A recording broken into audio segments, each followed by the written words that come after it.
Bonjour, bienvenue à tous sur Fréquence Populaire pour cette deuxième revue de presse. Nous sommes le vendredi 1er décembre et je vous préviens, il y a beaucoup d'actualités, c'est une semaine très très chargée et elle illustre parfaitement pourquoi est-ce qu'on s'engage en politique, pourquoi est-ce qu'on fait ce que l'on fait à République Souveraine, et elle illustre aussi, malheureusement, la destruction totale de notre pays qui est à l'œuvre, en particulier avec ceux qui nous gouvernent. Allez, on y va. Et avant d'y aller, n'oubliez pas de liker, de faire sonner toutes les cloches qui existent, de commenter, et bien sûr de partager à vos proches, à vos amis et sur vos réseaux. Allez, c'est parti.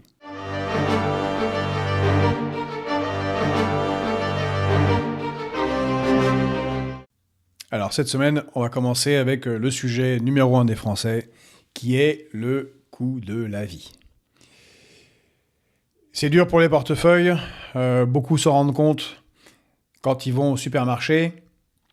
Et là récemment, on a eu, je vois encore ce qu'on avait publié cette semaine, qui était sorti dans le Parisien, c'était l'évolution des prix, en particulier des viandes, chez les restaurateurs, mais évidemment pour les publics, donc dans les grandes surfaces, entre début 2022 et début 2023. Donc quelques prix, on avait le poulet en 2022 qui était à 4,7 € le kilo, et il est passé à 7,2 € le kilo. Et immédiatement, des restaurateurs qui nous suivent nous disent « Non, nous on est déjà à 8,5 €. La plaquette de beurre, 1,7 €, qui est passé à 2,9 € le kilo. Le filet de veau, 37 €, qui passe à 51 € en un an. Le steak haché, 6 €, qui passe à 13,50 €, au-delà du doublement là. Bon, pour illustrer ce phénomène, on a des pubards qui ont fait des pubs, par exemple pour Intermarché. Vous avez sûrement vu ces publicités. Ferme les yeux, mon amour. Ok.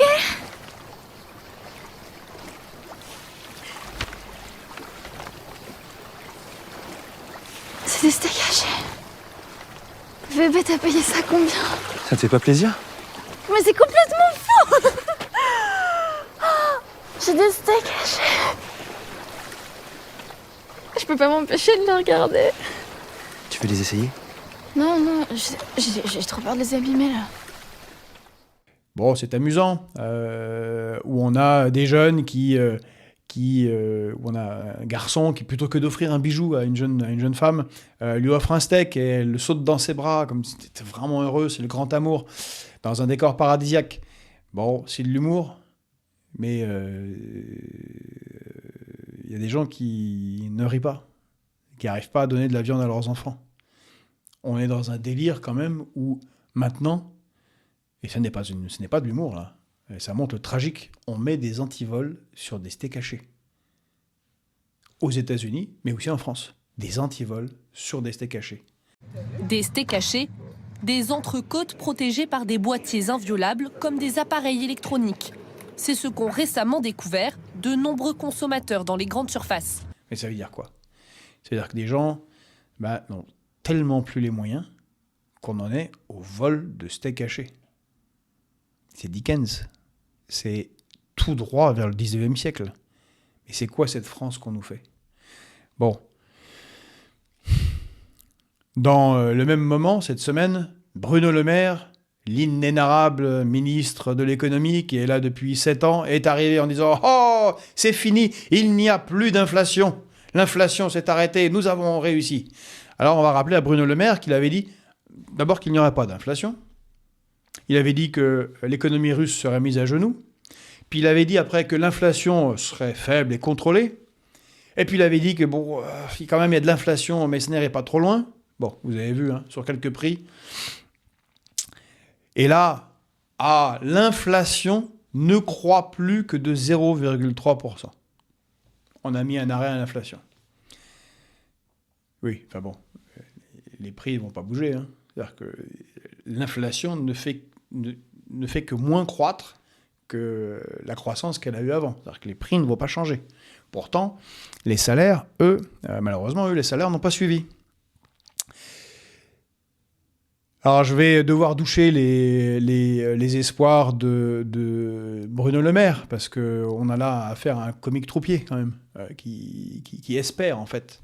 C'est un peu comme quand il demande, il prie, il joint ses petits bras pour que les patrons embauchent plutôt des Français que des travailleurs détachés européens, et ainsi de suite. Donc là, il a un grand espoir. Alors malheureusement, l'espoir va être douché parce que son gouvernement a choisi d'augmenter le prix de l'électricité de 17,5% en février. Voilà. Ça sera pour tout le monde, pour les particuliers comme les entreprises. Et puis, c'est la fin du bouclier tarifaire qui va tomber cette année. Alors malheureusement, en plus, il y aura une hausse du prix du gaz, pour la simple raison qu'il faut entretenir le réseau, et que ça va faire une hausse de 30% sur les factures. Alors, il y a une hausse de 30% sur l'entretien du réseau, et les hausses de factures vont être réparties de cette manière, plus 6,3% sur le chauffage, et plus 11,3% sur l'eau chaude. Je vois mal comment est-ce que l'inflation va continuer à être maîtrisée avec ces augmentations-là. Pour rappel, l'année dernière, 14 millions de Français ne se sont pas chauffés. Donc c'est ça le pays. C'est ça notre pays qu'on nous a construit. 14 millions de Français, je pense qu'on va passer à 16-17 millions cette année, qui ne se sont pas chauffés l'année dernière, et on met des antivols sur les steaks. On peut décemment dire que ce gouvernement a largement échoué quand on en arrive à ces situations-là très concrètes. Et puis malheureusement, comme l'économie russe n'est pas tombée à genoux, et au contraire qu'elle a pris le contrôle en fait des hydrocarbures par le biais des BRICS, eh bien on a appris cette semaine que la Russie et l'Arabie Saoudite se sont à nouveau mis d'accord sur une baisse très très forte de la production du nombre de barils par jour. La conséquence, ce sera une hausse du prix du pétrole et une hausse du prix du gaz, qui sera à prendre en compte, malheureusement. Et on n'a pas fini de payer les coûts de ces politiques, tant nationales qu'internationales, très, très, très, très mal menées. Mais le coût de la vie, c'est ailleurs encore. C'est on a appris cette semaine que s'occuper à la maison de quelqu'un de proche qui est âgé, eh bien, est devenu hors de prix. Les EHPAD coûtent moins cher, alors que c'était l'inverse. Faut se rappeler, alors que les EHPAD, c'est quand même déjà très très cher et pas réellement accessible à tout le monde, eh bien, le coût a explosé.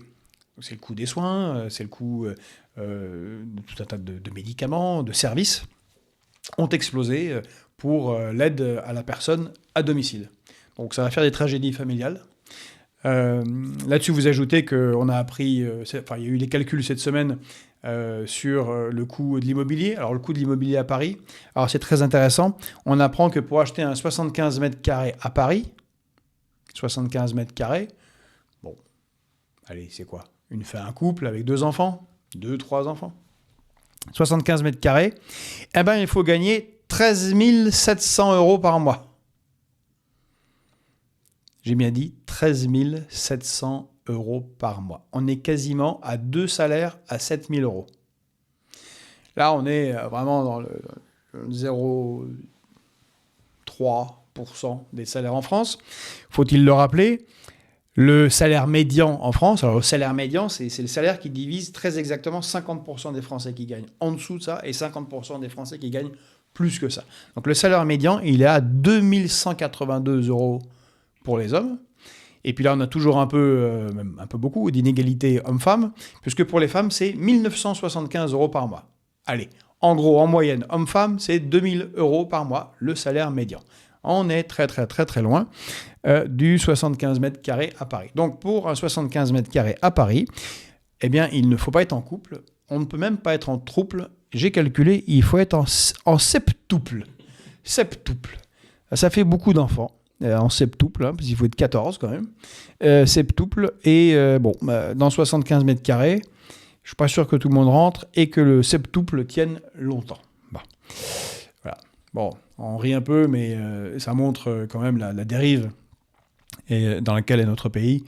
Et c'est clair que le coût de la vie est le problème numéro 1 des Français.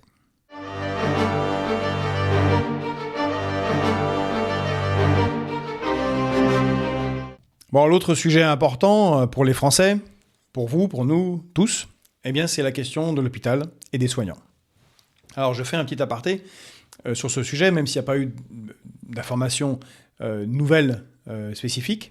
C'est qu'il y a eu un reportage sur France 3, formidable, cette semaine, intitulé « Nous soignants à bout de souffle ».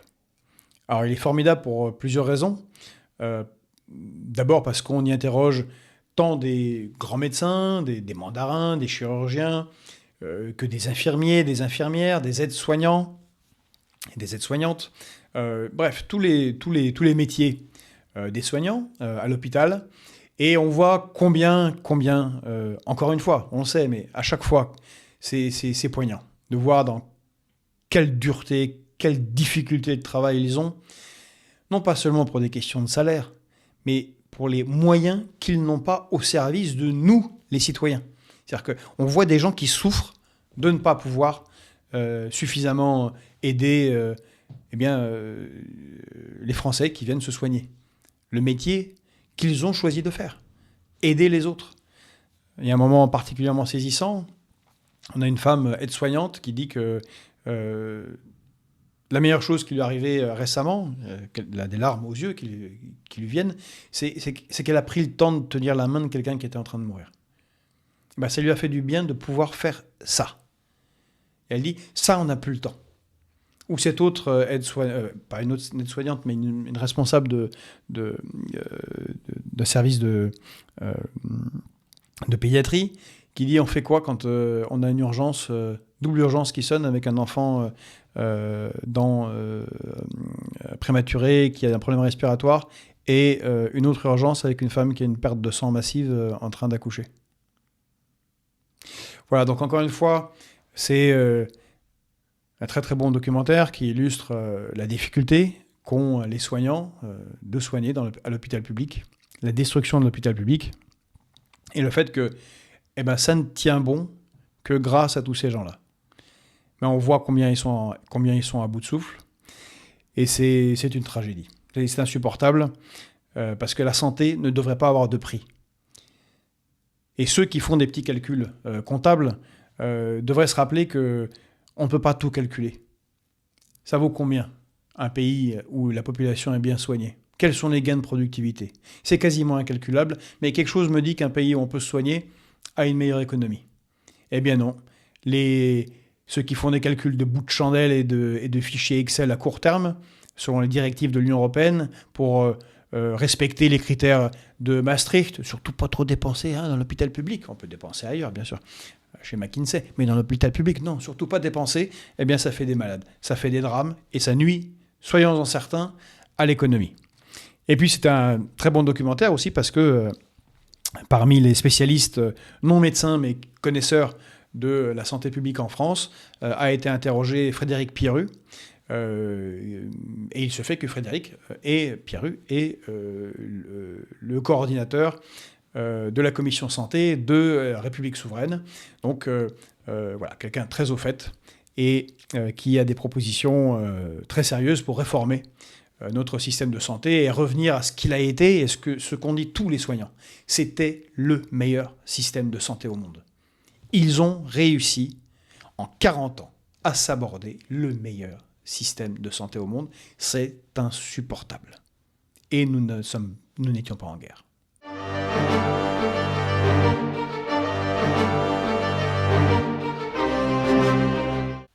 Ce jeudi 30 septembre, nous avons eu la journée nationale de mobilisation des apiculteurs, à laquelle des membres de République souveraine ont participé dans toute la France. Alors c'est très très important, car en dehors du clin d'œil qu'on peut faire à notre ami Arnaud Montebourg et aux ruches françaises, c'est que les apiculteurs en France sont asphyxiés. Ils sont asphyxiés par les règles européennes, ils sont asphyxiés par les politiques de libre-échange. D'ailleurs, on va en parler un peu plus tard. Cette semaine, on a signé les accords de libre-échange avec la Nouvelle-Zélande qui va ouvrir totalement, sans aucun protectionnisme, la France et l'Europe au miel de Nouvelle-Zélande, qui est produit avec toute une série de produits chimiques qui sont interdits dans l'Union européenne. Donc, produit à moindre coût, transporté à travers toute la planète, donc bonjour pour l'environnement, ceci va va venir en concurrence à nos apiculteurs qui sont déjà dans une difficulté considérable. D'autant que, un peu comme les producteurs de vin qui doivent faire concurrence à des gens qui achètent du vin fabriqué à bas coût et de mauvaise qualité, qui le mélangent à du vin français en mettant des appellations d'origine française, eh bien déjà nos apiculteurs font face à de la concurrence et des contrefaçons à base de sirop de glucose. Donc il y a des gens qui pensent acheter du miel qui n'achètent pas vraiment du miel. Donc déjà, nous sommes dans une situation difficile.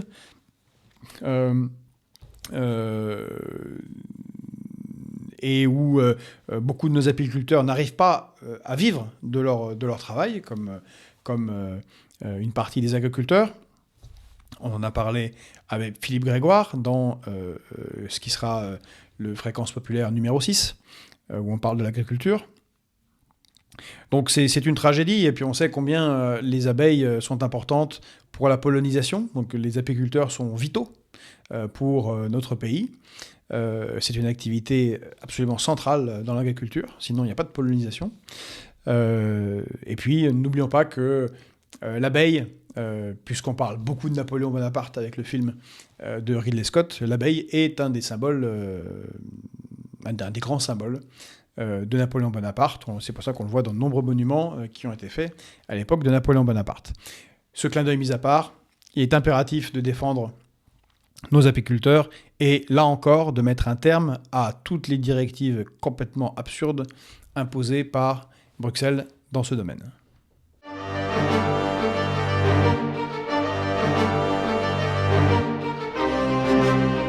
Alors on continue dans les délires européens imposés par Bruxelles. Cette fois-ci, c'est sur le ferroviaire. Ça fait un bout de temps que ça dure. Hein. Quand Madame Borne est notre première ministre, était ministre des Transports, eh bien, elle avait mis en place le pacte ferroviaire européen. Donc c'est un processus de privatisation et de destruction de cet outil national et qui organisait de manière rationnelle et logique le transport ferroviaire dans notre pays. Donc c'est sabordé depuis un certain temps. Mais là, on a un coup supplémentaire avec l'autorité de la concurrence. Alors l'autorité française de la concurrence, eh bien, qui a décidé de soutenir les opérateurs privés contre la SNCF. Voilà, donc on a des hauts fonctionnaires qui ont choisi l'Union européenne plutôt que la France. Là, on est quasiment dans un processus de trahison de notre pays. Donc, un pas supplémentaire dans la mise en concurrence du ferroviaire qui n'a aucun sens. Ça va être un chaos absolument total, d'autant plus qu'on a l'exemple britannique. J'invite tous ceux qui n'ont pas le temps de lire sur ce sujet d'aller voir l'excellent film de Ken Loach, le réalisateur britannique. Ce film s'appelle Les Navigateurs et qui montre dans quel état est arrivé le ferroviaire britannique. Donc ils ont fait ce que l'on appelle communément la privatisation des bénéfices. Donc ils ont coupé en bout le ferroviaire britannique quand c'était rentable et ils ont socialisé les pertes quand c'est devenu une catastrophe à force d'accidents, de non-maintenance du système ferré, de non-maintenance des rails, de non-maintenance de la signalisation, avec beaucoup d'accidents, certains très très graves, un chaos total dans l'organisation du transport, tant de passagers que du fret dans ce pays, au point où Boris Johnson, qui est quand même totalement néolibéral, eh bien, a remis de l'argent public pour renationaliser le chemin de fer. Eh bien, c'est exactement ce qui va se passer dans notre pays. On va s'aborder totalement la SNCF, ça va être une concurrence absolument non libre et totalement faussée, où on aura des opérateurs privés qui vont profiter de ce qui a été construit publiquement, comme avec les autoroutes, pour se retrouver dans 20 ans avec une maintenance catastrophique, toute une série d'accidents graves, et l'obligation pour l'État, c'est-à-dire nous, par le biais des impôts, eh bien de tout reconstruire, de tout refaire. Voilà, donc nous y opposons absolument, comme au reste. Ce qu'il faut, et surtout dans une logique de transition écologique, c'est avoir un système ferroviaire national, la SNCF, et aucune concurrence, car ça n'a aucun sens dans ce domaine. Et d'avoir un système développé, de revenir au maillage territorial qui était celui à la sortie de la Deuxième Guerre mondiale, rouvrir des lignes ferroviaires interrégionales, rouvrir des gares, ça va permettre au pays de respirer, d'avoir une activité économique bien meilleure, de permettre également d'avoir moins de fret sur les routes, car c'est le choix qui a été fait par Emmanuel Macron, enfin pas par lui, imposé par l'Union européenne et qu'il a fait comme il était le sien. Résultat, on a des routes bouchées, une pollution abominable, une concurrence insupportable des routiers des pays de l'Est qui ne sont même pas comptés dans les travailleurs détachés, donc une destruction du travail en France. Tout ça pourquoi ? Pour rien. Pour plus de pollution, des coûts plus chers au final. Eh bien oui, parce que les camions, il faut mettre du diesel dedans, on en a parlé.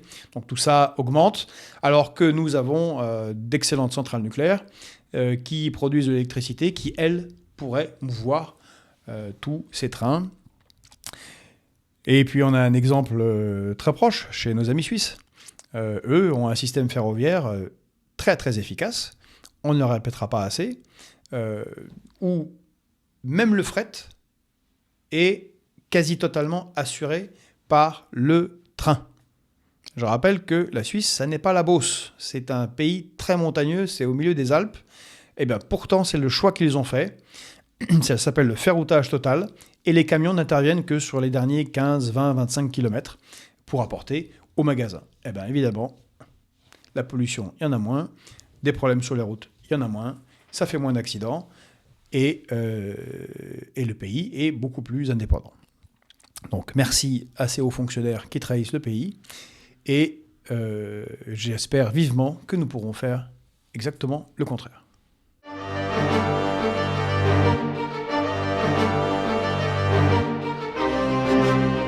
Ce lundi 27 novembre, j'ai eu la chance de participer aux 3e assises IHEDN de la géopolitique, et qui portait sur la souveraineté énergétique, intitulée « Énergie et sécurité ». Pour la petite histoire, je devais animer le dernier débat, où intervenaient entre autres Nicolas Meillan et Fabien Bouglet, mais ça a été bloqué, comme d'ailleurs tout le colloque a failli être bloqué, par Matignon, par la Première ministre. Je vais vous expliquer pourquoi. Donc officiellement, c'était trop tard, il ne voulait pas d'intervenants de dernière minute. Bon, c'est bien dommage. Donc ces 3e assises de l'IHEDN sur la géopolitique se sont tenues à l'école militaire, dans l'amphithéâtre Foch, très célèbre. J'y ai passé mon diplôme d'état-major de réserviste. Donc à l'école militaire, quelque chose de très très sérieux, de très institutionnel. La journée a été ouverte par Loïc Le Floch-Prigent. Elle a été fermée par Henri Proglio. On y a écouté, comme je vous ai dit, entre autres, Nicolas Meillan, Fabien Bouglet, Yves Bréchet. Alors je cite ceux-là, Le Floch-Prigent, Yves Bréchet, Fabien Bouglet et Nicolas Meillan, parce qu'ils étaient tous intervenants lors des journées, lors des rencontres de la souveraineté que nous avions organisées à Nîmes les 23 et 24 septembre. Et on était très contents. Ils en ont parlé en disant que c'était tout à fait sérieux et très bien organisé. Mais en dehors de ce satisfecit, c'était une journée quelque peu désespérante. Car nous avions des serviteurs de l'État, des serviteurs de la France, remarquables, qui expliquaient à nouveau combien tout a été fait depuis Lionel Jospin, en passant par Nicolas Sarkozy, François Hollande, et en accélération avec Emmanuel Macron, pour s'aborder la souveraineté énergétique de la France. Et il faut bien comprendre ce qui est rappelé par ces grands serviteurs de l'État et de la France, c'est que l'énergie, c'est la base de tout le reste. C'est ce que rappelle régulièrement Jean Covici. C'est ce qui permet d'avoir les esclaves mécaniques, comme on dit, c'est-à-dire les machines, sans énergie, qu'elle soit électrique ou hydrocarbures, il n'y a pas la société et l'organisation sociale qu'on a aujourd'hui. Il n'y a pas l'agriculture qu'on a aujourd'hui. Il n'y a pas la médecine qu'on a aujourd'hui. Il n'y a pas les transports qu'on a aujourd'hui. C'est pour ça qu'il y a une grande incompréhension sur la puissance réelle des pays et qu'on n'avait rien compris à ce qui s'est passé, encore une fois, au début de la guerre avec l'Ukraine, quand on parlait de la Russie qui avait un PIB équivalent de l'Espagne. Non. La Russie est totalement indépendante, et ça a été dit, c'est malheureusement un des problèmes auxquels on fait face, est totalement indépendante sur le plan des hydrocarbures, mais en plus est un des acteurs premiers mondiaux, si ce n'est le premier, dans l'énergie nucléaire. C'est-à-dire qu'elle a les moyens de faire ce qu'elle veut faire. Et notre pays a de moins en moins les moyens de faire ce que nous voudrions faire, en particulier la République souveraine. Alors, je vous invite tous, si vous ne l'avez pas déjà fait, à écouter, mais même à réécouter spécifiquement Henri Proglio et Yves Bréchet, c'est-à-dire leurs interventions à la Commission sur la souveraineté et l'indépendance énergétique de l'Assemblée nationale. C'est accessible de manière publique. Ils y font de manière très pédagogique, avec un peu d'humour caustique, le détail de comment est-ce que notre souveraineté énergétique, en particulier nucléaire, a été sabordée et comment on pourrait éventuellement la reconquérir. Alors, je vous avoue que j'ai été choqué qu'il n'y ait pas d'autres politiques. J'étais le seul présent. Personne du gouvernement. D'ailleurs, le gouvernement a été très, très ennuyé par la tenue de ce colloque et qu'il a essayé de s'aborder. Et finalement, en utilisant des attaques, en disant que oh là là, tout ça, c'est un rassemblement de gens qui sont contre la transition écologique, qui sont anti-écologistes, qui vont parler d'hydrocarbures. Non, ce n'était pas le cas du tout. D'abord, il y avait des gens qui ont parlé de transition écologique et de manière sérieuse, mais surtout, ce sont des gens qui ont montré la situation réelle du pays dans ce domaine, et elle est plutôt mauvaise. Et puis surtout, dans ce colloque, on a eu l'explication très en détail, en particulier par un haut fonctionnaire européen et spécialiste de l'énergie, qui enseigne à l'université, Samuel Furfari, qui a été 30 ans à l'Union européenne et qui a expliqué l'ingérence allemande pour saborder le nucléaire français et toute indépendance de la France dans ce domaine. Je ne suis pas certain que le gouvernement a souhaité entendre ça. En utilisant toutes les procédures possibles et imaginables, les finasseries et tous les instruments bureaucratiques, et continue à le faire, pour nous saborder. Alors, ce qui est intéressant, c'est que nos amis allemands, je rappelle, comme le disait la regrettée Coralie Delhomme, le couple franco-allemand n'existe pas, hein, ça n'existe que dans les têtes de certaines élites françaises. Les Allemands ne parlent jamais de couple franco-allemand. Alors, eux nous pondent toute une série de réglementations pour saborder notre outil de production, mais dans le même temps, l'économiste eux-mêmes ne le respectent pas. Hein. En particulier sur les exportations vers la Russie. La Russie, pays où la ministre des Affaires étrangères allemande venant des Verts souhaite carrément faire la guerre avec la Russie. Bon, ça c'est pour la façade, mais dans le dos, Robin Brooks, qui est professeur, je crois, à Yale University, et qui était chef économiste chez Goldman Sachs et chez Bloomberg, a sorti un petit tableau tout à fait intéressant que vous pouvez voir là, qui montre la hausse de l'exportation massive. Hein.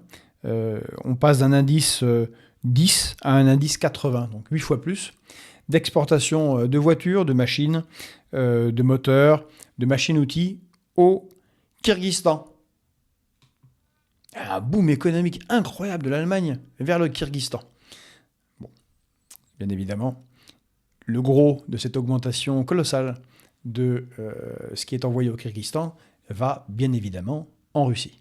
Donc les Allemands, quand ça les intéresse, contournent même ces soi-disant sanctions contre la Russie qui n'en sont pas, puisque même tout cela arrive tranquillement. Alors par contre, la situation énergétique en Europe, elle est catastrophique. La production pétrochimique est au plus bas depuis 1975. Comme le montre ce graphique. Alors c'est très problématique parce que cette industrie pétrochimique s'en va aux États-Unis, mais également elle est problématique car l'industrie pétrochimique c'est ce qui fait nos engrais. Or plusieurs usines se sont effondrées, ne produisent plus ou ont carrément fermé en Europe à cause d'un manque de gaz. Et oui. Il faut de l'ammoniac, et sans gaz, il n'y a pas d'engrais. Donc on est dans une situation, y compris dangereuse, pour la souveraineté alimentaire de l'ensemble de l'Europe. Alors dans le même temps, ils ont rappelé que nos élites dirigeantes européennes font preuve d'un génie sans pareil. Donc les sanctions envers la Russie, d'abord ne portent pas sur le gaz, mais comme Nord Stream 2 a été détruit et que d'autres sanctions ont été mises en place, il se fait que nous importons du gaz liquéfié russe. La France en tête. Non seulement du gaz liquéfié américain, mais du gaz liquéfié russe en quantité colossale.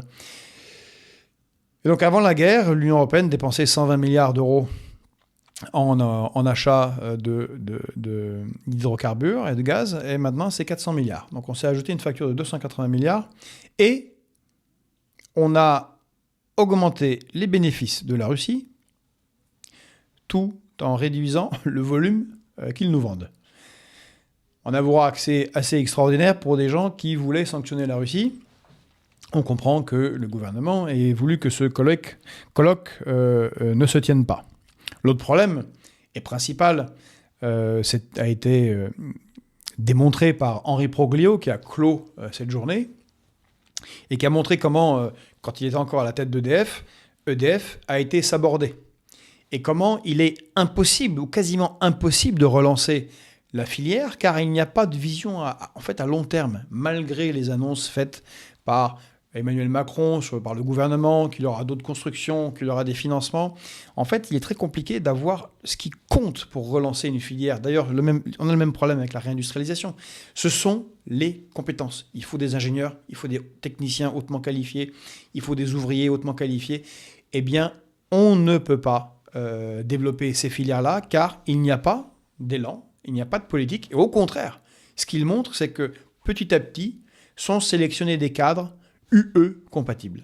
Des cadres et des dirigeants UE compatibles. Donc des cadres et des dirigeants qui acceptent les directives, les oukases, les dictates de Bruxelles et la lente destruction et le lent mais certain sabordement d'EDF et du nucléaire français, car l'Allemagne ne veut pas que nous ayons cet avantage compétitif. D'ailleurs, les Verts et la France Insoumise non plus n'ont pas envie, et ils participent politiquement à la destruction de cet outil.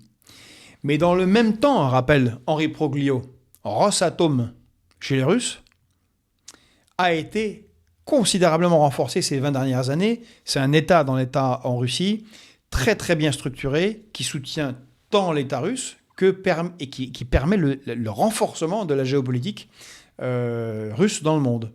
Et oui, Rosatom, l'entreprise nucléaire russe, est le premier constructeur de centrales nucléaires dans le monde. Là où nous étions, nous, champions, il y a à peine 20 ans. Donc, encore bravo. Je dis bravo parce que ce sont des gens qui, soi-disant, souhaitent combattre la Russie, mais ils nous combattent, nous. Il y a une sorte de maladie auto-immune qui saborde notre économie et ne fait rien que des claquettes et des annonces sans beaucoup d'effet. Je pense spécifiquement à l'annonce qui a été faite cette semaine par le gouvernement de 100 millions qui ont été mis pour développer des réacteurs innovants. 100 millions pour des réacteurs innovants. Alors 100 millions sur quelques projets, 6 projets, ça fait quoi? Ça va nous faire 15, 16, 17 millions par projet. Et les projets ne consistent pas à réfléchir à l'ouverture d'un parc d'attractions. Les projets, c'est, je lis, des réacteurs de fission au sodium. Réflexion sur la fusion, sur des réacteurs de fission des combustibles usés, sur la fusion nucléaire, carrément, l'énergie solaire. Bon. Ce gouvernement avait arrêté le projet Astrid, qui était un projet sérieux de recherche financé à hauteur de plus de 400 millions d'euros, sur exclusivement les moyens de faire tourner nos centrales nucléaires aux déchets nucléaires, donc de fermer la chaîne complètement, de nous donner une meilleure autonomie, de moins dépendre des productions d'uranium dans le monde. Donc ça a été arrêté par Emmanuel Macron, donc, qui a changé plusieurs fois d'avis sur la question. Et donc là, on a un financement à hauteur de 100 millions d'euros. Alors pour rappel, 100 millions d'euros, eh bien, c'est 1 an d'activité de l'Élysée. C'est moins que le prix d'un Rafale. Un Rafale, c'est 120 millions. Puis c'est 3 fois moins que n'importe quel film de la licence Marvel. Ah oui, ça coûte 300 à 400 millions pour faire un film Marvel. On parle de Marvel, parce qu'il faut un peu en rire quand même. On finance 3 fois moins les recherches sur 6 réacteurs innovants que le moindre film Marvel. À quoi voulez-vous que ça conduise? À pas grand-chose. Peut-être à avoir des moyens qui seront donnés à quelques scientifiques qui vont être très frustrés très rapidement de ne pas pouvoir aller plus loin et qui seront sûrement achetés par une puissance étrangère, parce que, je pense aux États-Unis, parce qu'on leur proposera là-bas des vrais projets industriels réellement financés. Donc voilà où on en est.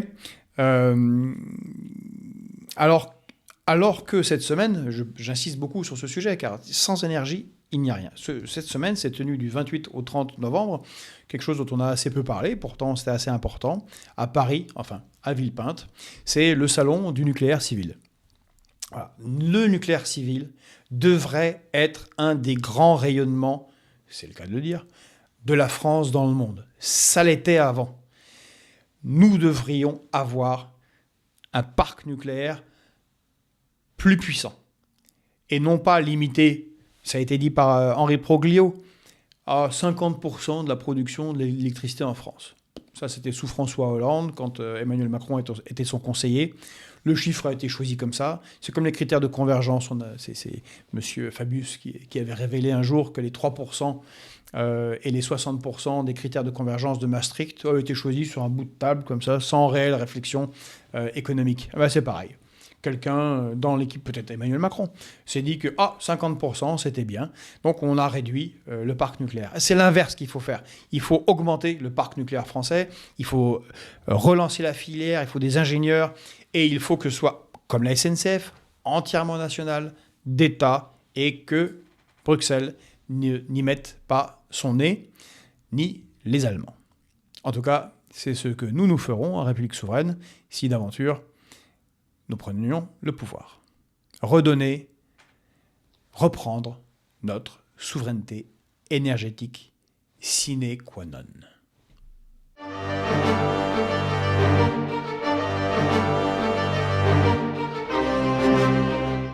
Alors on va continuer dans un des sujets qui compte beaucoup pour les Français, qui est l'état de l'école. D'ailleurs, Jérôme Fourquet avait noté que une des raisons pour lesquelles Emmanuel Macron n'était pas allé à la marche sur l'antisémitisme, c'était que lors de son périple en Normandie, il pensait qu'en rencontrant les Français, qu'il allait qu'on allait lui parler de la guerre entre Israël et le Hamas, mais non.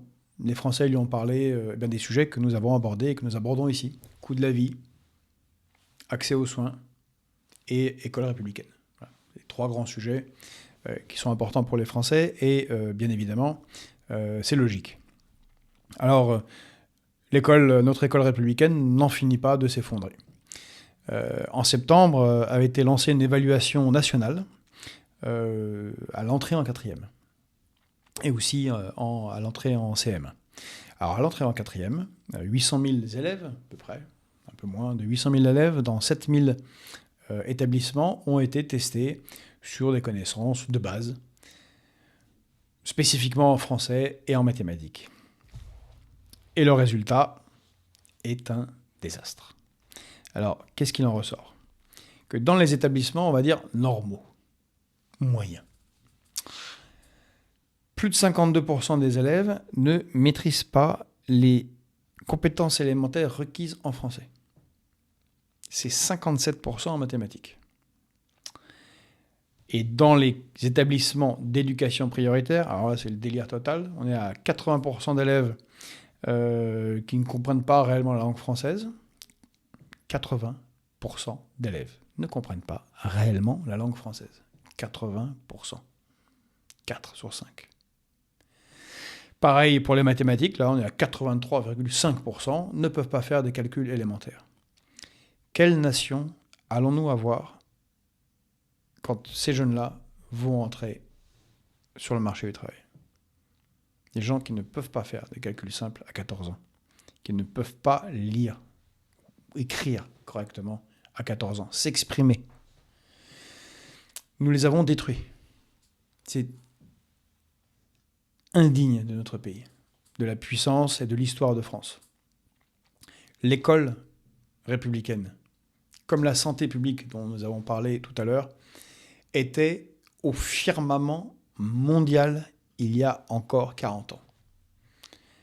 Singapour, qui a un système scolaire particulièrement efficace, eh bien vous savez quoi ? Il s'est inspiré beaucoup du système éducatif français des années 70. Qu'avons-nous fait ? Qu'avons-nous fait à nos jeunes ? Car à 14 ans, avoir des difficultés dans sa langue d'expression ou en mathématiques vous condamne à vie. Malgré tout, on a factuellement 90% d'une classe d'âge qui, elle, va arriver à avoir le bac. Mais quel bac ? Pour construire quoi ? Pour faire quoi ? Donc des gens qui vont aller dans des diplômes à rabais à l'université, pour obtenir quoi ? Pour construire quel pays ? Dans le même temps, M. Faure, premier secrétaire du Parti socialiste, a eu l'idée remarquable, alors lui, rajouter un coup sur cette désintégration, de proposer pour tous ceux qui n'auraient pas le diplôme, qui n'auraient pas de diplôme, donc c'est à peu près 100 000 jeunes par an, eh bien de leur offrir 60 000 euros. Alors, sous la forme d'un projet, bien sûr. Bon, on va acheter quoi ? On va en plus acheter à 60 000 euros des gens qui ne vont pas aller au bout de leurs études et qui sont déjà dans des grandes difficultés de compréhension et dans des grandes difficultés de mathématiques simples. Ça s'appelle la destruction du pays par la destruction de ces jeunes. C'est indigne et inacceptable. Alors on peut chercher les responsabilités. Moi j'en ai trouvé quelques-unes. D'abord, on va le faire à gauche. Bien à gauche, c'est l'esprit post-68 C'est le haro, la détestation de tout ce qui est méritocratique. Et pourtant, la méritocratie républicaine, c'était ça, la chance d'ascension pour les jeunes issus des catégories populaires. C'est bien évidemment le contraire. C'est dans un système factice, où on a facticement des diplômes, qu'on ne s'en sort pas socialement, et on le voit tragiquement avec beaucoup de nos jeunes. C'est les lubies éducatives modernes, plutôt que de continuer ce qui a été rodé par le temps et l'expérience. C'est l'abandon de la discipline à l'école. C'est la suspension des sanctions, c'est la suspension des devoirs, c'est la suspension des punitions. C'est le laisser-faire. C'est la mise de l'enfant au cœur du système. Un enfant qui doit apprendre à s'exprimer avant d'acquérir des connaissances fondamentales. Bien évidemment qu'un jeune doit s'exprimer, mais pour s'exprimer de manière intéressante, ou même être compris, il faut acquérir des connaissances de base. C'est le minimum, sinon il n'y a pas d'expression libre. Bref, c'est une gauche qui a choisi de promouvoir l'individu contre le collectif. Et puis, ça a été l'acceptation d'une sélection des enseignants au rabais. On avait un système extraordinaire, qui était celui des écoles normales. Des jeunes qui se sentaient une appétence pour l'enseignement, souvent issus des milieux populaires, eh bien, pouvaient s'engager parfois dès 16 ans dans le système des écoles normales. C'est pour ça qu'il y a la grande école normale supérieure, mais avant, il y avait les écoles normales. Et on apprenait à être enseignant tout en étant payé, et bien payé. Tout ça a été sabordé sous M. Lionel Jospin, comme Super Phénix, quand nous parlions du nucléaire. Bref, la gauche, par ce positionnement idéologique, a abandonné le peuple. Mais on en a aussi pour la droite, parce que la droite, elle, a avalé toute la doxa néolibérale et a trouvé que c'était vraiment une excellente chose de moins financer l'école républicaine. Et puis surtout, beaucoup à droite ont été très fortement inspirés par Margaret Thatcher, par l'école d'économie de Chicago, de Milton Friedman, c'est-à-dire là, le choix de la privatisation plutôt que le service public. Et on voit où on en est. Les résultats qui sont sortis sont meilleurs dans le système privé, alors pas de manière extraordinaire. Hein. Je rappelle que le test, c'était sur des choses simples. La maîtrise simple du français, la maîtrise des calculs simples. Ça ne veut pas dire que les programmes sont extraordinaires dans le privé, mais ils y arrivent un peu mieux, non pas parce que le privé est meilleur, parce que l'école républicaine a été volontairement détruite.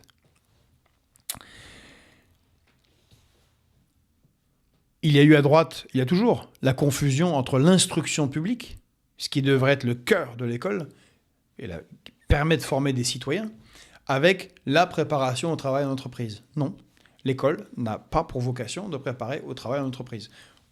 Ce sont des diplômes spécifiques qui préparent, une fois qu'on a acquis les compétences de base, ce à quoi doit préparer l'école, l'acquisition des connaissances qui permet de faire des choses dans la vie et aussi d'être un citoyen libre.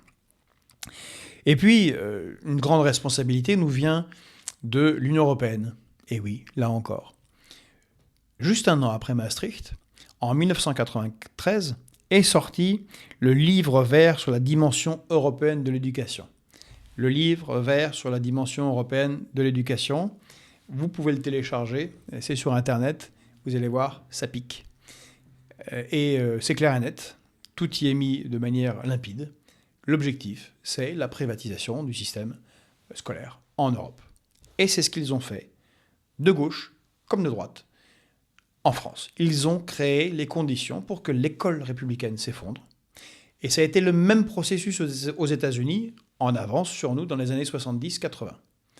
La destruction d'un très très bon système éducatif public américain pour le transformer en garderie et en nullité absolue pour beaucoup de jeunes Américains, et un système excellent, mais privatisé et très très cher. Eh bien c'est ça, c'est ce vers quoi on se dirige avec le crash du système éducatif français. C'est insupportable et il faut absolument y remédier.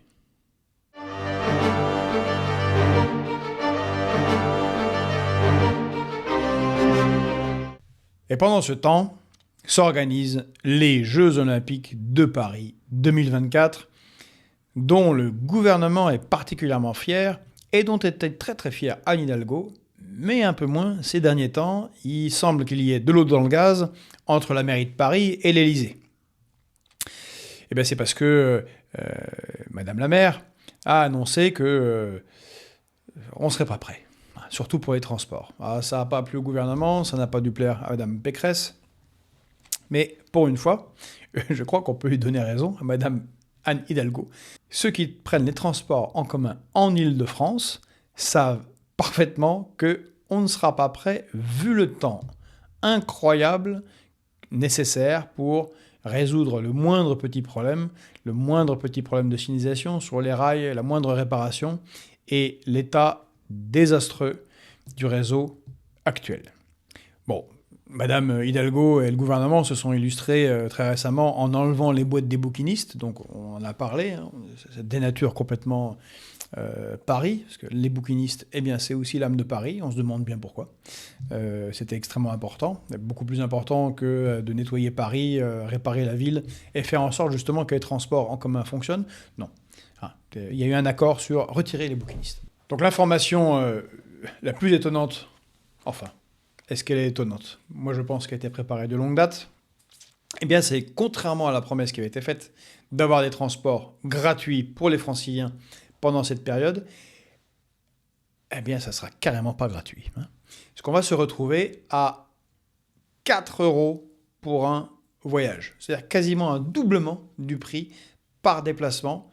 Donc le ticket va coûter 4 €. Alors, dans leur génie, ils proposent aux gens d'acheter beaucoup de tickets à l'avance pour avoir des stocks. Et le pass Navigo, lui, il sera à 70 € la semaine. Bien évidemment, on aurait pu imaginer des systèmes pour permettre aux franciliens de payer le prix normal et d'avoir un prix spécifique pour les touristes, pour les délégations. Non, ça sera le même tarif pour tout le monde, et tant pis pour ceux qui travailleront en juillet. Tant pis aussi pour tous ceux qui seront bénévoles et qui vont travailler sur les Jeux Olympiques. C'est magnifique comme idée. Bon. Mais la raison est que cela fait partie du processus de privatisation. Car soyons-en sûrs, cela va permettre de tester une augmentation forte du prix du ticket. Et c'est bien ça qui est visé. Comme vous le savez, le processus de privatisation des transports en Île-de-France est engagé. Déjà très engagé au niveau des bus, puisque des lignes ont déjà été privatisées. Mais la RATP, dans son ensemble, va être privatisée. Là encore, c'est une directive de l'Union européenne. Et pour que ce soit sûr, que ce soit bien fait, comme le veut Emmanuel Macron, c'est notre ancien Premier ministre, Jean Castex, qui a été mis à la tête de la RATP pour s'assurer de la bonne privatisation de cet outil, qui est déjà très très largement sabordé de multiples manières, en particulier par l'externalisation des activités de la RATP. Donc comme beaucoup d'entreprises, c'est ce qui a été choisi au début des années 2000, eh bien, la pose des rails, la signalisation, la maintenance, bref, tout ce qui compte pour faire fonctionner le réseau a été découpé en plein d'entreprises qui se font concurrence les unes aux autres, d'où le chaos complet dans lequel on est. Et peu de maintenance pour que la mariée soit belle quand elle sera vendue. C'est ça l'intérêt. Bien évidemment, c'est la même chose qui va se passer par rapport à ce que je vous ai dit tout à l'heure sur la SNCF. Quand ça aura été vendu, imaginez le chaos. On aura la ligne 4 qui sera possédée par telle entreprise, je sais pas, de volaille. On aura la ligne 13 qui sera possédée par une entreprise de pneumatiques. La ligne 4, la ligne 1 qui sera possédée par qui? Bolloré, pourquoi pas. Et puis la ligne 14, elle est jolie, par Pinot. Bon. Voilà, on va finir dans un chaos pas possible. Le réseau, dans quelques années, sera dans un état grave. Mais cette augmentation des coûts vise à rendre les choses intéressantes pour les acquéreurs. On peut être certain qu'en septembre, on aura une augmentation forte du prix des transports en Île-de-France. Et d'ailleurs, tout est fait pour détruire l'image même, comme à la SNCF, de la RATP, qui était si importante à la résistance. C'est Madame Pécresse, présidente du Conseil régional d'Île-de-France, qui a mis beaucoup de moyens, on parle de plusieurs dizaines de millions d'euros, pour repeindre les bus, changer les logos, mettre IDF Mobilité à égalité ou même plus gros que RATP, IDF Île-de-France Mobilité. Bon, on voit c'est un processus de changement de nom, d'accoutumance des citoyens à quelque chose d'autre qui sera privatisé, beaucoup plus cher et beaucoup moins efficace. L'autre chose qu'on a appris cette semaine, eh bien, c'est, et pourquoi pas, le gouvernement se sent pousser des ailes. C'est une privation de liberté inacceptable. On se demande sur quel cadre légal elle va pouvoir s'appliquer. Ça va être le grand retour des QR codes pour se déplacer dans certaines zones de Paris. Formidable. C'est la sécurité, c'est les questions de sécurité qui sont invoquées. Donc il faudra charger des QR codes particuliers et être suivi, être tracé. Et donc ça demandera pour toute une série de personnes, en particulier les personnes âgées, de devoir moderniser leur téléphone. Tout le monde n'a pas le bon téléphone pour faire ce genre de choses. Donc on va tout simplement interdire des quartiers entiers aux Parisiens et aux Franciliens. Ça ne sonne pas vraiment comme des Jeux Olympiques très populaires.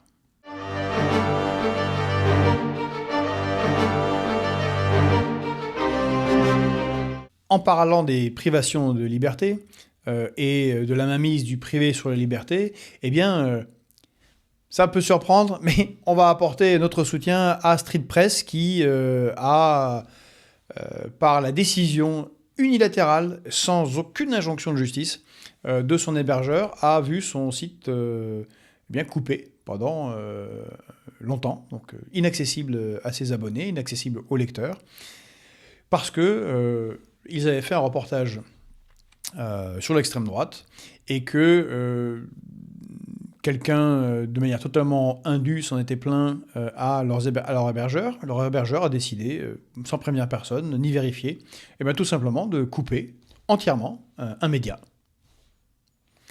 sans injonction de la justice. Bon, c'est une atteinte extrêmement grave à la liberté d'expression. Et je le redis ici, Street Press a écrit des articles extrêmement désagréables me concernant, sans vérification, mais peu importe, c'est bien leur droit. Et c'est un domaine où je suis, je vais même vous surprendre, attaché à l'idée américaine du premier amendement. En fait, en démocratie, on doit avoir la liberté d'expression. Ça ne fonctionne pas sans liberté d'expression. Et on ne peut pas avoir la mainmise du privé qui décide de qu'est-ce qui va être publié, qu'est-ce qui est autorisé, qu'est-ce qui n'est pas autorisé. C'est insupportable. Et donc, tout notre soutien à Street Press, qui a changé d'hébergeur, mais il faudrait trouver un cadre légal où ça ne soit pas possible. Ce n'est pas parce que vous êtes hébergé à un endroit, quand vous êtes un journal, un média, que vous pouvez être fermé manu militari. Non. Il faut que ce soit une injonction de justice. Bon, dans ce cas-là, c'est parce qu'il y a une raison juridique. Et que ce soit validé par l'ANSSI, donc l'Agence nationale de la sécurité des systèmes d'information. Parce qu'éventuellement, il peut y avoir un problème de terrorisme ou d'appel à la haine raciale, au racisme, à l'antisémitisme. Bon, dans ce cas-là, ça peut se comprendre. Mais évidemment, ce n'était pas du tout le cas ici avec Street Press. Donc voilà, tout notre soutien à ceux que nous n'aimons pas beaucoup, parce qu'on n'est pas du tout d'accord avec leur ligne éditoriale, mais comme le disait Voltaire, nous sommes prêts à nous battre pour qu'ils aient le droit, eux aussi, de s'exprimer.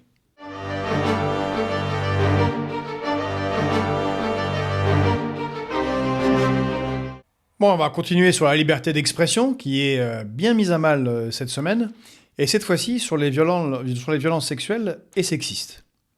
Ça peut sembler étonnant, mais c'est le cas. Samedi dernier, 25 novembre, s'est tenue une marche contre les violences faites aux femmes. C'est très important, une marche nationale à Paris et dans d'autres villes. Mais à Paris, ça s'est passé un peu de travers. Et oui, donc quelques 300 femmes du collectif Nous Vivrons sont venues à la manifestation avec des pancartes « Le Hamas viole ».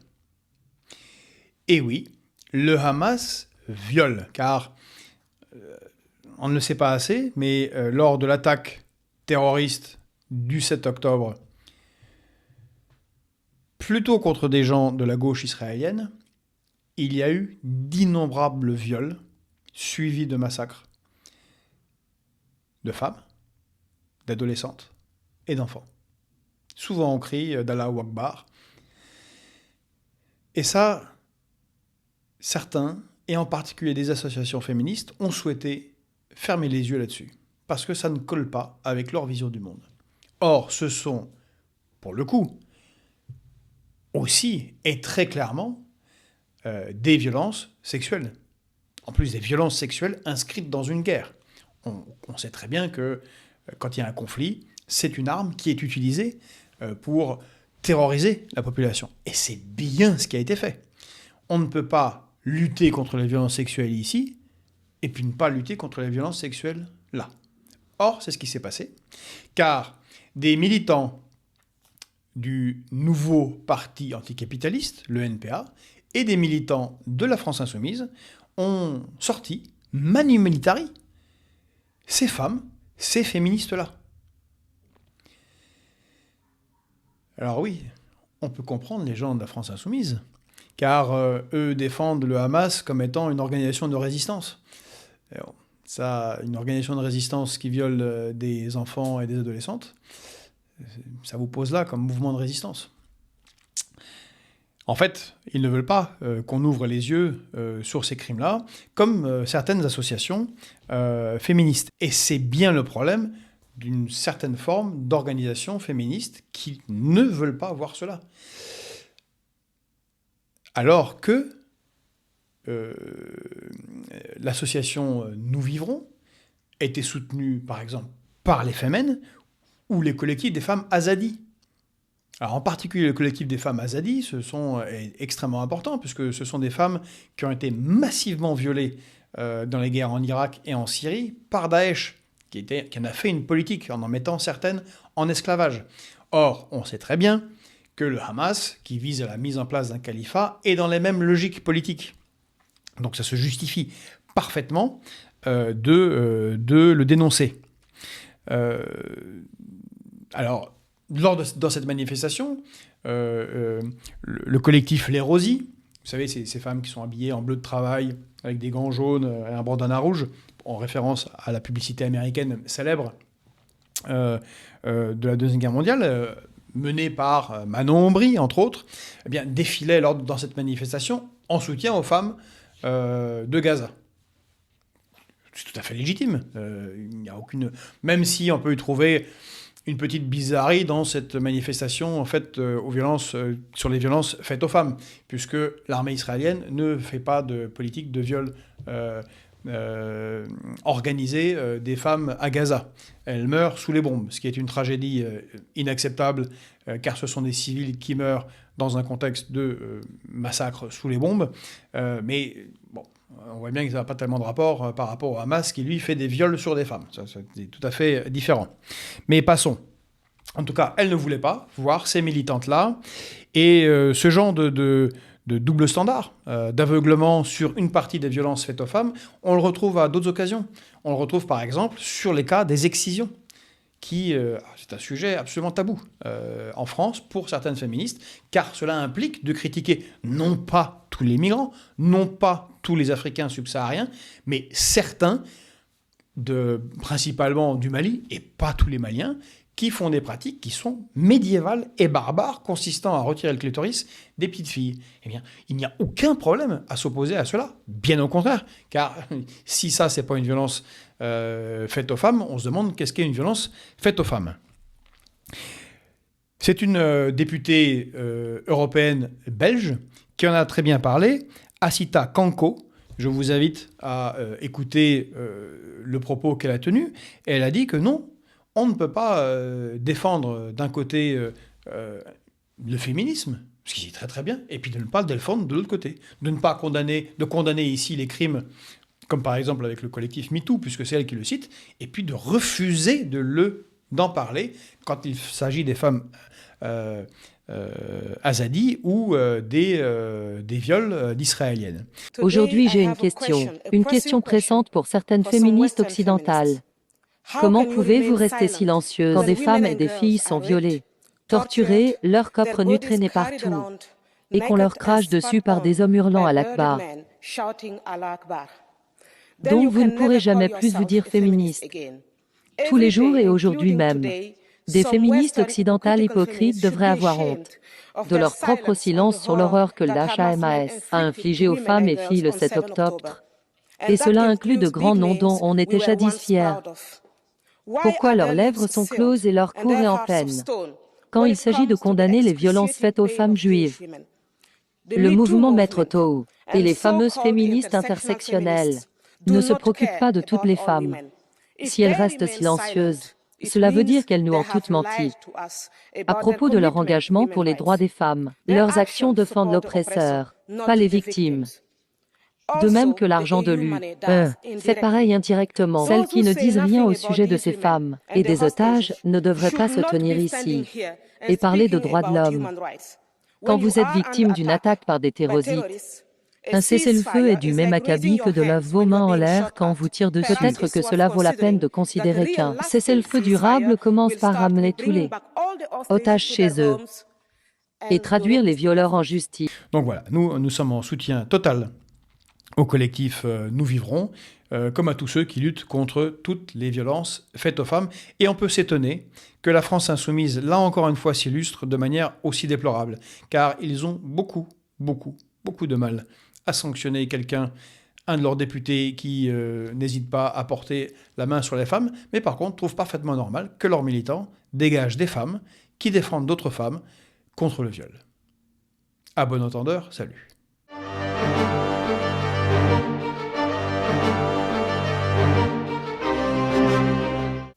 Ce lundi 27 novembre, dans une semaine qui est décidément très très chargée en événements importants, s'est ouvert le procès de ceux qui ont participé indirectement à la mort de Samuel Paty. Là, on parle de 6 jeunes collégiens qui sont jugés de ce fait à huis clos. 5 pour association de malfaiteurs qui ont conduit à la mort de Samuel Paty. Et sûrement une, pour dénonciation calomnieuse. On pense, je crois, à cette jeune lycéenne qui a affirmé des choses fausses qui ont conduit son père à faire ce qu'il a fait sur les réseaux sociaux. Alors ça nous permet de saluer Stéphane Simon, qui a écrit un livre qui marche très très bien, très intéressant sur le cas Samuel Paty, une enquête journalistique détaillée. Le livre s'intitule « Les derniers jours de Samuel Paty, enquête sur une tragédie qui aurait pu être évitée ». C'est d'ailleurs aussi à partir de ce livre qu'a pu être mené ce procès. Donc un grand salut à Stéphane Simon qui a fait œuvre là de citoyen. Alors, on entend, c'est un procès de jeunes, il ne s'en est pas bien compte, ce sont une erreur de jeunesse. Bon, on a quand même des gens qui ont reçu de l'argent, 500 € pour dénoncer celui qui allait être décapité et qui a été un traumatisme national. Chacun en pensera ce qu'il veut, mais dans un contexte d'aggravation du communautarisme, d'extension de l'islamisme, d'effondrement de l'école républicaine, d'abandon de nos principes républicains, je crois au contraire que c'est dans ces moments-là qu'il faut montrer fermeté. Et que les sanctions soient particulièrement sévères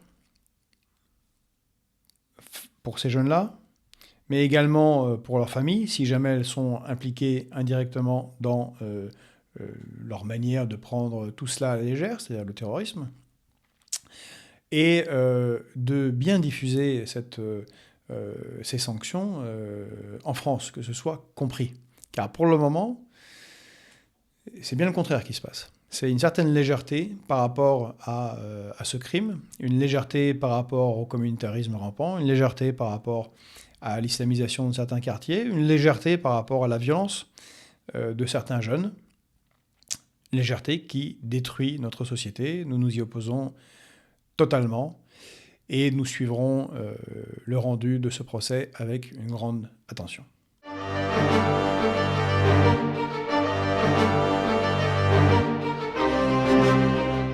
Nous en parlions lors de la première revue de presse de la semaine dernière, et c'est arrivé. Nous avons dit qu'un des risques importants en termes de sécurité, eh bien, c'était le réveil des groupes identitaires et qu'ils décident d'aller se venger à leur manière des crimes qu'ont subis d'autres. C'est ce qui s'est passé à Romans-sur-Isère, qui a été investi par des militants de l'ultra-droite identitaire, de l'extrême droite. Ça s'est également passé à Rennes. Et on voit par cet événement, mais également d'autres, eh bien, un réveil de l'ultra-droite. À Paris, certains, profitant de l'antisémitisme général, ont tagué des croix gammées. Bon, ils ne sont pas très malins, ils ont été capturés, mais cette fois-ci, ce n'est pas de l'antisémitisme islamiste, c'est de l'antisémitisme classique, d'extrême droite, qui est bien toujours présent, malheureusement. Lors de la visite de la LICRA chez les élèves officiers de police, un des élèves officiers de police a trouvé très malin de venir avec un exemplaire de Mein Kampf. Bon, il a dit que c'était pas pour provoquer. On peut très fortement en douter. En tout cas, la provocation était là. On en a parlé dans les médias. Et c'est par ces petites touches qu'on voit qu'il y a un retour. Alors, c'est quoi le risque ? Eh bien, le risque, c'est que se produise ce dont nous avions parlé, c'est la tenaille identitaire. Le communautarisme appelle le communautarisme. Et là, je le dis à nouveau très fermement à mes anciens camarades, enfin, beaucoup de mes anciens camarades de la France Insoumise ne sont plus à la France Insoumise, mais à ceux qui sont dans la France Insoumise d'aujourd'hui, qui, soi-disant, souhaitent défendre les musulmans en adoptant des positions communautaires. C'est la pire chose que l'on peut faire aux musulmans de France. La France est une république universelle, indivisible. Nous sommes tous français. Nous ne sommes pas un pays communautariste. Car le problème, et on le voit dans les violences intracommunautaires, quand on réveille le communautarisme, on réveille les conflits intracommunautaires. Quand on réveille un communautarisme, on va en réveiller un autre. Là, ce sont les Sénégalais qui s'opposent aux Asiatiques. Là, ce sont les Asiatiques qui s'opposent à telle population maghrébine. Là, ce sont les Algériens qui vont s'opposer aux Marocains. Et ainsi de suite. Et pas seulement des Blancs contre des immigrés. Mais ça aussi, ça arrive. Et ça aussi risque d'arriver. La France est un pays qui ne peut pas supporter, par son histoire, les conflits intracommunautaires. Nous devons tous ceux qui ont à cœur ce pays, tous ceux qui fondent la politique, d'éviter ce genre de conflit. Or, il se présente, malheureusement à nous.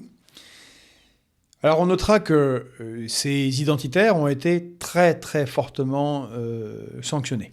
Leur incursion violente dans le quartier de Romans-sur-Isère n'a pas porté ses fruits. Ils ont plutôt été chassés par ceux qui étaient venus eux-mêmes chasser, de manière assez violente. Mais bon, quand on utilise la violence, on subit la violence.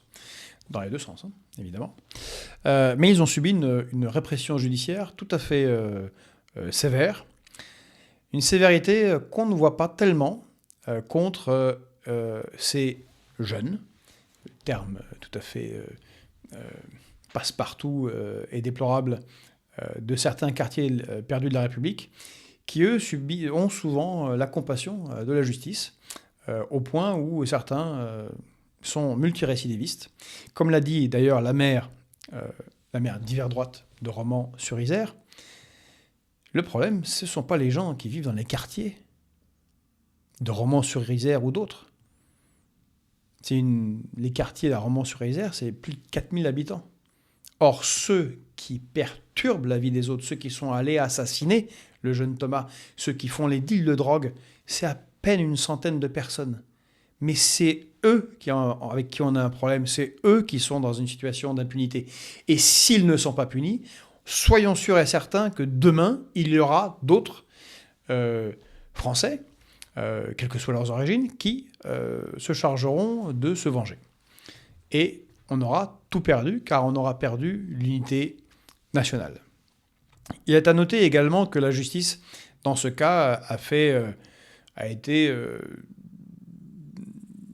choisi une ligne un peu étonnante dans le cas de Thomas, aux grandes dames de la population de Crépol et spécifiquement de la famille du jeune Thomas, parce que n'a pas été retenu le caractère raciste du crime. Or, de nombreux témoins ont entendu, vu que ces jeunes, non pas jeunes de Romans-sur-Isère, mais ces groupes de criminels voyous, racailles, multirécidivistes, minoritaires dans leur propre quartier, sont venus tuer du blanc. Alors on sait que chez certains identitaires racialistes, il n'y a pas de racisme anti-blanc. Le contraire a été prouvé de nombreuses fois, et encore une fois ici. Les crimes doivent être sanctionnés pour ce qu'ils sont. Imaginons qu'on ait dit que des identitaires soient, et ça va arriver, aillent attaquer des gens en disant « Ah, on va se faire des Maghrébins ». Ça sera évidemment un crime raciste qui devra être sanctionné comme tel. Eh bien, on ne peut pas ne pas sanctionner en racisme des gens qui vont tuer des Blancs parce que Blancs. Donc là, on a une situation dangereuse. Le risque reste très, très, très élevé dans notre pays, justement, de l'aggravation de cette tenaille identitaire où chacun va se tailler son bout de territoire, son bout de justice, sa légitimité. Nous sommes républicains, nous nous y opposons fortement. La violence légitime n'est que celle de l'État.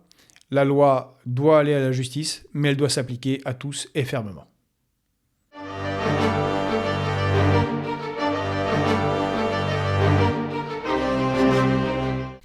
Continuons sur la liberté d'expression avec Dominique de Villepin, notre ancien ministre des Affaires étrangères et ancien Premier ministre, à qui nous avons dû ce magnifique contrat première embauche qui, heureusement, a été supprimé. Bon, Dominique de Villepin a été accusé d'antisémitisme parce qu'il a critiqué le fait que les médias aux États-Unis étaient à la mainmise de quelques personnes et qu'il y avait une orientation pro-Israël et que ça ne permettait pas à d'autres tendances de s'exprimer. Bon. J'ai du mal à voir, je crois comme beaucoup, que Dominique de Villepin soit antisémite. Par contre, il ne faut pas oublier que Dominique de Villepin est un des ambassadeurs et un des représentants du Qatar en France, dont il reçoit forte subside. Et dans toutes ses interventions, il ne faut pas oublier qu'il est aussi, d'une certaine manière, en représentation du Qatar. Qatar, qui est le pays qui continue à utiliser la diplomatie du djihad, qui est un des grands financiers des frères musulmans et qui héberge physiquement les leaders du Hamas au Qatar, en particulier M. Haniyeh. Bon. Ceci étant dit, il faut en finir avec le terrorisme intellectuel qui interdit de critiquer la mainmise de la finance sur les médias. Ou un terrorisme intellectuel encore plus grand, de considérer que parce qu'on critique les États-Unis, on serait antisémite. Alors là, on rentre dans un délire total. Non, c'est une réalité. La finance contrôle les médias. Alors, on a dans le dernier numéro du Monde diplomatique cet excellent tableau qu'on va vous mettre de meilleure manière. Voilà. Médias français, qui possède quoi ? Alors, médias français, qui possède quoi ? C'est très très intéressant. Bon, on va le mettre en ligne, ça va être plus simple. Comme ça va me permettre de le lire. Eh bien, on a des gens comme la famille Bouygues. TF1, au féminin, groupe TF1. Je ne crois pas que la famille Bouygues soit juive. Non ? Rodolphe Saadé, La Provence, Corse Matin, La Tribune. Bon, ce sont des Syriens grecs orthodoxes. Je ne crois pas qu'ils soient juifs non plus. Bernard Arnault. Il n'est pas juif, Bernard Arnault. Lui, il contrôle beaucoup de choses, Bernard Arnault. Arnaud Lagardère. Une grande famille juive, Arnaud Lagardère. Vincent Bolloré. Dis donc, on a... et si on se mettait à critiquer tous ces gens-là, est-ce qu'on ne ferait pas de l'anti-bretonisme, en fait ? Non. Le problème est là. C'est qu'un petit groupe de personnes, une vingtaine, contrôle tous les médias d'un pays. Et que tous ces gens-là sont plutôt des banquiers, des financiers ou des marchands d'armes. Ça, c'est un vrai problème. Et l'antisémitisme, juste à lire les noms, n'a rien à voir là-dedans. Alors oui, il y a aussi des juifs riches qui contrôlent des médias. Mais en fait, ils sont minoritaires en France et, à mon avis, aux États-Unis, comme ils sont minoritaires dans le système financier et bancaire mondial. Donc, le complot juif est une absurdité colossale et un vecteur de l'antisémitisme. Mais par contre, la critique de la mainmise de quelques-uns qui ont tous les moyens financiers entre les mains et qui dont les moyens financiers ne font que s'accroître, pour la prise de contrôle de médias absolument nécessaires, on en a parlé, pour que la démocratie soit vivante, est un problème, et il doit pouvoir être souligné. Car le problème est beaucoup plus important que sur le conflit palestinien entre Palestiniens et Israéliens, entre Israël et le Hamas, qui est quand même assez éloigné en réalité de la France. On a par exemple, à cause de cette mainmise de la finance sur les médias, une assez grande difficulté à avoir des voix discordantes sur l'économie, sur l'Union européenne, sur l'organisation de cette Union européenne, sur les traités de libre-échange, car la plupart d'entre eux sont pour les traités de libre-échange. Donc oui, il est quand même légitime, en démocratie, de critiquer cela. Je rappelle que le Conseil national de la résistance, qui sont à la racine de la République, piliers de la République, que nous défendons en République souveraine, avec le programme des jours heureux, eh bien, spécifiait clairement dans le programme des jours heureux qu'une presse libre doit être indépendante, évidemment, des pouvoirs étrangers et des pouvoirs d'argent.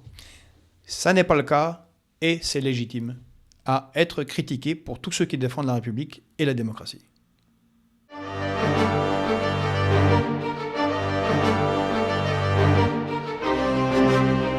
Alors, cette semaine, décidément, qui est riche, en nouvelles, nous passons à l'international et deux informations, deux nouvelles extrêmement importantes pour l'avenir de notre pays et de l'Union européenne. C'est l'extension des pouvoirs de la Commission européenne et le traité de libre-échange avec la Nouvelle-Zélande. Alors d'abord, le traité de libre-échange avec la Nouvelle-Zélande, qui est validé. Il faudra attendre que Wellington, la capitale de la Nouvelle-Zélande, le ratifie à la rentrée, en janvier, mais il va entrer en vigueur très rapidement. Donc, dans une Union européenne qui est ouverte aux quatre vents de la mondialisation, qui n'a aucun outil de protectionnisme, comme en ont par exemple les Américains ou les Japonais, pour parler de pays qui nous sont proches économiquement et alliés, eh bien, nous ouvrons encore une nouvelle ligne d'échanges commerciaux sans aucune barrière douanière. Avec un pays, alors vous regardez, pour ceux qui ont un globe chez eux, c'est très intéressant, vous regardez la Nouvelle-Zélande, s'il y avait un globe ici imaginaire, la France est là, et la Nouvelle-Zélande est ici, c'est-à-dire à peu près à 20 000 km, soit exactement à l'opposé parfait de la France. Pour bien s'en rendre compte, on ne peut pas, même quand on est très très riche, quand on a des super jets privés, on ne peut pas faire d'un coup un vol Paris-Wellington. Ça n'existe pas. En général, il faut 2 escales.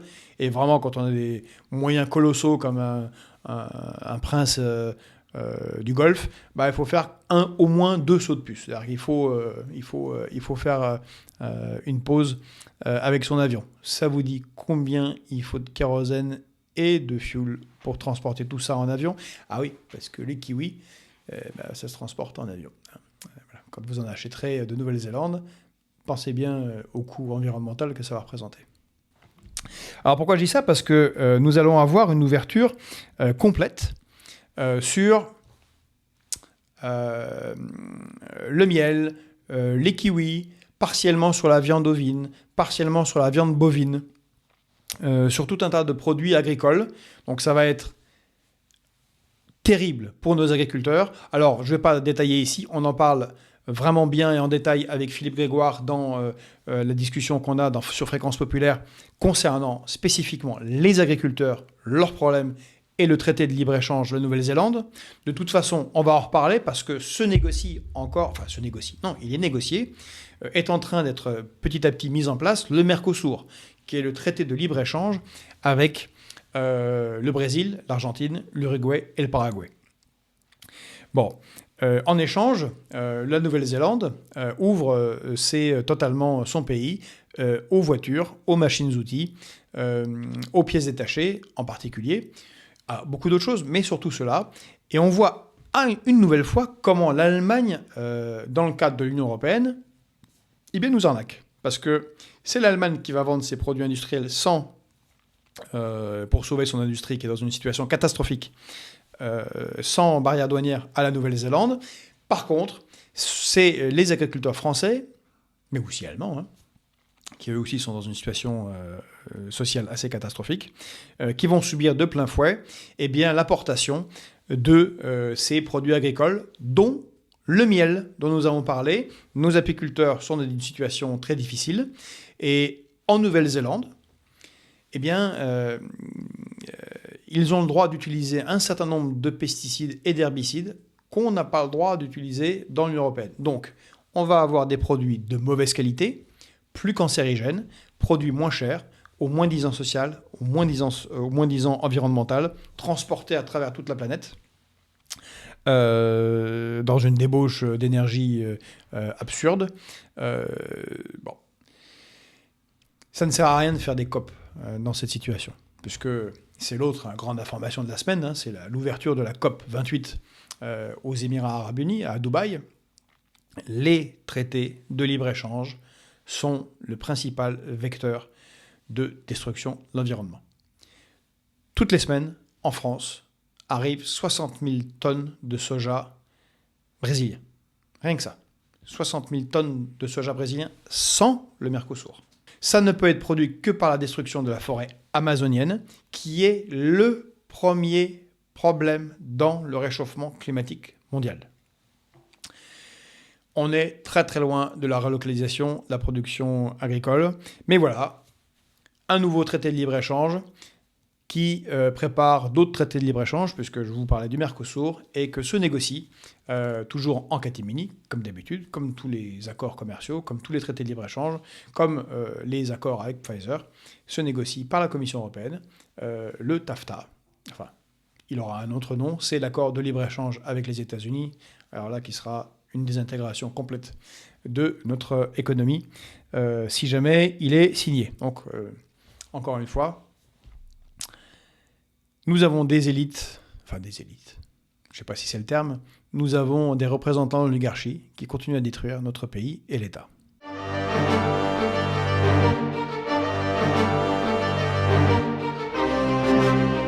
Vous vous en souvenez, la semaine dernière, lors de cette première revue de presse, nous avons parlé de l'événement fondamental, surtout en cette année d'élection européenne, qui était le vote par le Parlement européen, instance soi-disant démocratique d'une Union européenne qui l'est fort peu, de l'accroissement des compétences de la Commission européenne, qui deviendrait un véritable gouvernement, avec la fin du droit de veto des États, et donc une extension du fédéralisme. Nous en avons discuté avec François Coq, que vous pouvez écouter dans le 4e épisode de Fréquence Populaire, en détail, puisque c'est un spécialiste de l'évolution de l'Union européenne. Donc je vous renvoie à cette vidéo très très très intéressante. Merci encore à François Coq. Eh bien, cette semaine, c'est l'Assemblée nationale qui a voté la fin de la France, puisqu'elle accepte la proposition faite par le Parlement européen, donc d'extension du fédéralisme européen. C'est-à-dire qu'il y ait un gouvernement auquel on transférerait, y compris les derniers petits bouts de souveraineté qui nous restent, c'est-à-dire les aspects les plus régaliens de sécurité, d'affaires étrangères et de défense.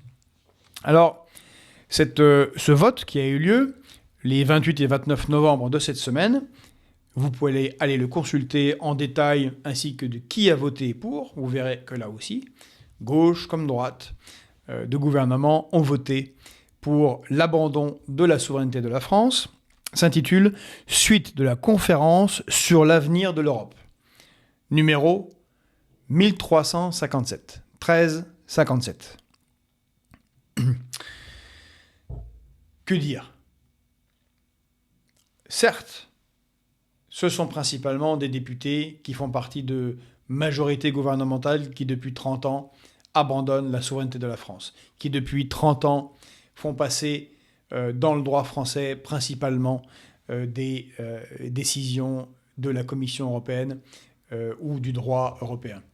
Oui, ce sont principalement des gens qui, depuis 30 ans, trouvent que le budget de la France devrait être d'abord décidé à Bruxelles. Oui, ce sont des gens qui ont décidé depuis 30 ans que, la politique monétaire doit être faite ailleurs, à Francfort. Mais néanmoins, quand est-ce que le peuple de France a décidé que nous ne serions plus une nation indépendante ? Car, soyons clairs, si la Commission européenne devient un gouvernement de facto, ce qu'elle n'est pas aujourd'hui, et que les États n'ont plus le droit de veto, c'est la fin de l'État-nation français. C'est la fin de ce qui est né dans l'histoire de France, avec la monarchie capétienne, c'est-à-dire la fin de la France, et c'est la fin de l'État-nation qui est né avec la Grande Révolution française. Moi, je n'ai pas été consulté. Je pense que vous n'avez pas été consulté non plus. C'est la politique des petits pas. Alors là, c'est quand même un très très très grand pas qui est fait en avant. Je ne suis pas d'accord, et nous ne sommes pas d'accord en République souveraine, pour que disparaisse notre pays. Nous ne voulons pas de cette dilution dans une Union européenne fédéraliste. Nous voulons une autre coopération européenne, basée sur ce que proposait le général de Gaulle avec le traité de l'Élysée, et nous nous opposerons fermement à la fin de notre pays. C'est un refus catégorique, et nous enjoignons tous les Français, quelles que soient leurs orientations politiques, leurs origines, leur religion, peu importe, mais qui se sentent français, et bien de continuer à défendre ce grand pays.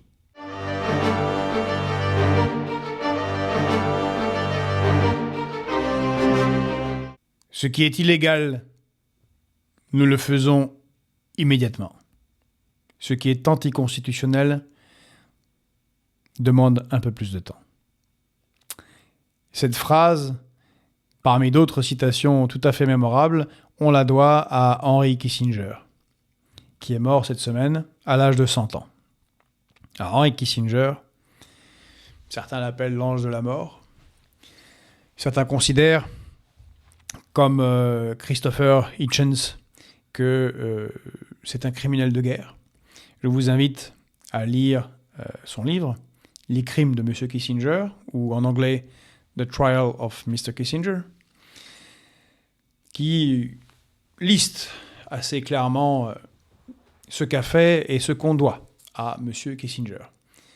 Très fortement salué par Emmanuel Macron et Mme von der Leyen comme étant un des grands géopoliticiens qui a fait le monde dans lequel on est aujourd'hui. Ça, c'est vrai. C'est un des grands géopoliticiens américains qui a fait le monde dans lequel on est aujourd'hui. On lui doit beaucoup, et on lui doit beaucoup des problèmes et des morts. Ça serait trop long de faire un exposé sur tout ce qu'a fait Henry Kissinger, mais on va en faire quelques rappels. Et je souhaiterais, par là même, rendre un peu plus compréhensible ce que certains, et là on voit les drames de la mauvaise compréhension du français à l'école, n'ont pas compris dans le tweet que j'ai fait, qui était un petit peu humoristique. Enfin bon, je commençais en disant que il allait être accueilli en enfer par un certain nombre de ses amis. C'est que c'est pas très positif non plus. Henry Kissinger, je le notais, est un réaliste. C'est très important cela. C'est pas un idéaliste dans les relations internationales. C'est un réaliste qui avait à cœur, de défendre les intérêts de son pays. Mais dans sa logique à lui, et celle qui a été la logique des États-Unis depuis la Deuxième Guerre mondiale et aggravée depuis Ronald Reagan et surtout depuis la fin de l'URSS. C'est-à-dire la constitution d'une hégémonie américaine sur le monde. La nation utile. C'est le concept défendu entre autres par Barack Obama à West Point quand il était président. Eh bien, Henry Kissinger est un des artisans de cette nation utile, surpuissante, hégémonique, impériale à travers le monde, qui étend l'OTAN, qui installe des bases militaires partout et qui fomente ici et là des coups d'État, des assassinats, des massacres. Alors, j'ai dit, je ne pourrais pas en faire toute la liste, je vous renvoie, entre autres, à ce livre que j'ai cité, mais il y a eu le 11 septembre 1973, le coup d'État contre Allende au Chili et l'installation de Pinochet. Monsieur Henry Kissinger sera derrière l'opération Condor, l'élimination par les extrêmes droites, les dictatures militaires assisté de la CIA de toute une série d'opposants de gauche en Amérique latine, plongeant le continent dans plusieurs décennies de conflits et de crimes politiques. Je pense tout particulièrement à la Bolivie de Benzer, à l'Argentine, au Brésil, à la Colombie, et ainsi de suite. C'est Henry Kissinger qui a vraiment le sens de la formule, c'est quelqu'un d'intelligent, bien qu'il ait l'âme très sombre. Il avait dit « Ce sont nos bâtards ». Non, pardon, c'était pas ça l'expression. C'était « Oui, ces gens-là sont des bâtards », en parlant des dictateurs et des criminels d'extrême droite d'Amérique latine. Mais ce sont nos bâtards. On ne peut pas être plus clair dans le réalisme et dans la réelle politique dont il a été un des fervents défenseurs. C'est aussi l'Indonésie de Suharto, très très peu connue. 250 000 morts au Timor oriental. Kissinger avait spécifiquement demandé à Suharto que ce soit fait rapidement. C'est aussi 1 million de paysans, spécifiquement communistes, éliminés en Indonésie. Eh oui, c'est pas connu quand c'est les crimes des États-Unis et de M. Kissinger, mais c'est la CIA qui a assisté M. Suharto pour l'élimination d'1 million de citoyens indonésiens pour leurs opinions politiques. Henry Kissinger sera un de ceux qui s'abordera les possibilités de paix avec le Vietnam et qui fera que la guerre sera prolongée pendant des années. C'est lui, un de ceux, pas que lui, mais un des principaux instigateurs de l'extension du conflit du Vietnam au Cambodge et au Laos. C'est lui qui sera à l'origine du carpet bombing. Alors, carpet bombing, c'est des énormes bombardiers qui lâchent des bombes comme ça, de manière inconsidérée et sur des surfaces gigantesques, de manière inconsidérée par rapport aux civils. Dans des bombardements encore pires que, bien pires que ceux que fait Israël à Gaza. Chacun pourra aller voir ce que cela signifiait. C'est ce qui a fait venir au pouvoir les Khmers rouges de Pol Pot. Cette horreur soi-disant communiste qui a été un massacre abominable. C'est difficile de parler de génocide parce que c'est des gens qui massacraient leur propre peuple. Bon. Mais du niveau du génocide, quelques 3 millions de morts. Khmer Rouge et Pol Pot qui ont été arrêtés, dont les crimes ont été arrêtés non pas par les Américains, mais par les Vietnamiens voisins avec qui Henry Kissinger voulait continuer à faire la guerre, qui eux aussi étaient communistes. Bon. Sur des communismes un peu différents les uns des autres, bien évidemment. Kissinger est aussi celui qui trouvait que c'était très malin de faire la plus grande guerre chimique jamais réalisée au monde. Eh oui, c'est le bombardement à l'agent orange l'épandage de l'agent orange sur tout le Nord-Vietnam, causant la mort de centaines de milliers de personnes, et encore aujourd'hui, des graves cancers et des malformations de millions d'enfants au Vietnam. Bon, voilà quelques exemples de l'œuvre géopolitique de Henry Kissinger. Bien évidemment, il ne sera pas regretté. Certains ont salué sa mort, même si ce n'est pas quelque chose que l'on fait, puisque lui aussi avait des proches et une famille. Mais